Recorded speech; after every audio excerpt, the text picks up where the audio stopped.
नमस्कार दोस्तों, कल यानी 13 मई को कर्नाटक विधानसभा चुनाव के रिजल्ट आ गए हैं, जिसमें से आपने देखा कि कांग्रेस की वहां पे जीत हुई है और बीजेपी की वहां पर हार हुई है।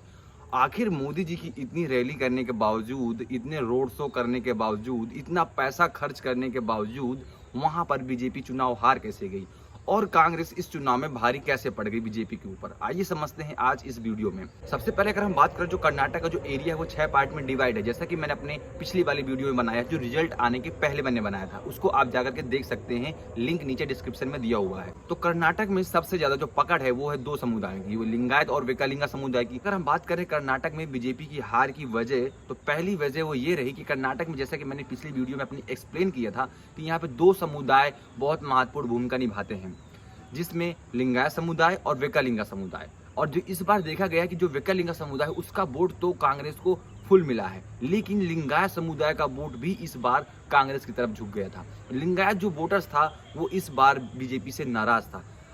पिछली बार के चुनाव में लिंगायत वोट्स काफी बीजेपी को मिला, इसमें से बीजेपी के लगभग 45 जो सीट्स थी वो लिंगायत समुदाय से थी, लेकिन इस बार जो लिंगायत समुदाय का वोट शेयर था वो बीजेपी से छूट चुका है। और इस चुनाव में बीजेपी के हारने की जो दूसरी सबसे बड़ी वजह थी वो ये थी कि बीजेपी ने इस चुनाव में काफ़ी धार्मिक कार्ड खेलने की कोशिश की थी, जिसमें से हमारे प्रधानमंत्री नरेंद्र मोदी ने तो यहाँ तक जय बजरंग बली के नारे खुले आम जनसभा में दिए और लोगों से कहा कि बजरंग बली का नारा लगाएं और जाकर कमल का बटन दबाएं। ऐसे ऐसे बयान हमारे अगर प्रधानमंत्री से दिए जा रहे हैं तो आप समझ सकते हैं कि इस चुनाव को काफ़ी हद तक धार्मिक चुनाव बनाने की कोशिश की गई थी, जो कि बेंगलुरु की जनता ने नकार दिया।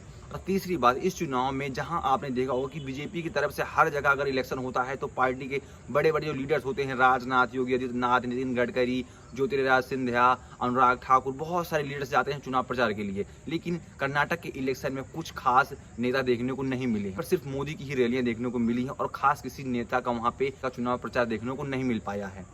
और बीजेपी की इस चुनाव में हारने की जो चौथी वजह रही वो ये रही कि इस चुनाव में बीजेपी की तरफ से कोई खास डेवलपमेंट और वेलफेयर की कोई बात नहीं की गई है। और इस चुनाव में बीजेपी के हारने की जो पांचवी वजह रही वो ये रही कि बीजेपी इस चुनाव को कर्नाटक के जो लोकल इशूज थे उनको छोड़ करके दिल्ली की सरकार तय करती थी, दिल्ली की सरकार यहाँ का सीट सिलेक्शन करती थी, ज्यादातर चीजें दिल्ली की सरकार के अंडर ही हो रहा था। इस वजह से जो यहाँ के लोकल लीडर्स थे, जैसे कि येदियुरप्पा, और इनका कुछ खास रिलेशन देखने को नहीं मिला है। ये चुनाव सिर्फ मोदी जी के दम पर ही लड़ा गया था। अगर ओवरऑल हम बात करें तो इस चुनाव में बीजेपी तो हार ही गई है, लेकिन आखिर कांग्रेस कैसे जीत गई है, तो इसके पीछे के जो कुछ रीजन है कि यहाँ पर राहुल गांधी के भारत जोड़ो यात्रा का प्रभाव बहुत देखने को मिला है। जहां पर राहुल गांधी की भारत जोड़ो यात्रा जिस रोड से निकली थी, जिस एरिया से निकली थी, वहां पर कांग्रेस की भारी जीत हुई है। और जो लिंगायत विकलांग समुदाय का वोटर्स था वो भी कांग्रेस की तरफ आया है, क्योंकि यहाँ पर कांग्रेस ने अपने लोकल लीडर्स को आगे रखा हुआ था, जिसमें से सिद्धारमैया और शिव कुमार और मल्लिकार्जुन खड़गे, इन सभी नेताओं को कांग्रेस ने अपना चेहरा बना रखा था। राहुल गांधी तो थे ही, सोनिया गांधी, प्रियंका गांधी, राहुल गांधी तो थे ही प्रमुख चेहरा,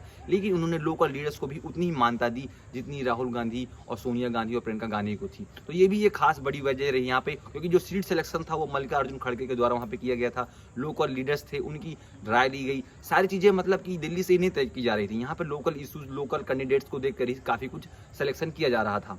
और जो कांग्रेस ने अपने 5 वादे किए थे वो भी आम जनता के बीच में काफी पॉपुलर हुए, लोग उनके बारे में जाने समझे। और आखिर कांग्रेस ये अपने वादे पूरे करती है या नहीं करती है तो बाद की बात है, ये तो बाद में देखा जाएगा। अभी तो सरकार बनी भी नहीं है, वहाँ पे मुख्यमंत्री का चेहरा बनना भी अभी बड़ी बात है कि आखिर वहाँ पे मुख्यमंत्री कौन होगा, शिव कुमार या सिद्धारमैया। ये तो अभी कांग्रेस के लिए एक बड़ी सिचुएशन, बहुत बड़ी परिस्थिति है, जिसके लिए कांग्रेस को बाहर निकलना बड़ी मुश्किल होगा अभी। अब अगर आप ओवरऑल देखें तो बीजेपी जो है दक्षिण भारत में कहीं भी अब बीजेपी की सरकार नहीं बची है। अगर आप देखें कि जो बेंगलुरु है, कर्नाटक है, जो IT हब के इतने बड़े क्षेत्र हैं, एरिया है, वैसे टेक्नोलॉजी में एक्सपर्ट, टेक्नोलॉजी में आगे, ऐसे आप स्टेट में सोचिए कि धार्मिक कार्ड खेल करके आप यहाँ पे चुनाव जीत सकते हैं, तो ये मुमकिन नहीं है।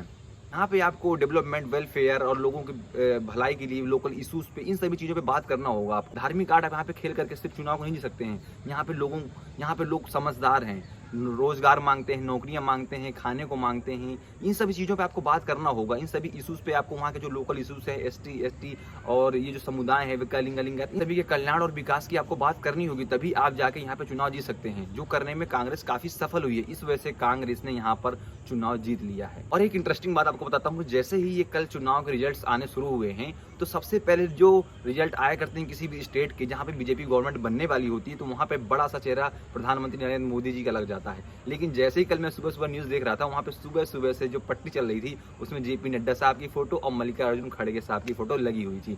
बाकी जो अदर स्टेट होते हैं वहाँ पर राहुल गांधी और मोदी जी की फोटो लगा दी जाती है, लेकिन जैसे जैसे बीजेपी हार रही थी वैसे वैसे वहाँ पे मल्लिकार्जुन खड़गे की फोटो भी लगती जा रही थी और जेपी नड्डा साहब की बीजेपी की तरफ से लगती जा रही थी। तो ये तो हो गई मीडिया की बात, तो मीडिया अपना काम कर ही रही है, जैसे भी उसको सिखाया जा रहा है वैसे वो करती जा रही है। लेकिन आगे देखते हैं कि कांग्रेस का मुख्यमंत्री कौन होता है, सिद्धारमैया, शिव कुमार, ये तो अब कांग्रेस के लिए एक विकट परिस्थिति खड़ी हो गई है। आगे आपको अगर वीडियो इन्फॉर्मेटिव लगी हो, इंटरेस्टिंग लगी हो, तो प्लीज़ आप हमारे चैनल को सब्सक्राइब कर दीजिएगा। यहाँ पे आपको ऐसी ही इंटरेस्टिंग वीडियो देखने को मिलती रहेंगी। Thank you so much.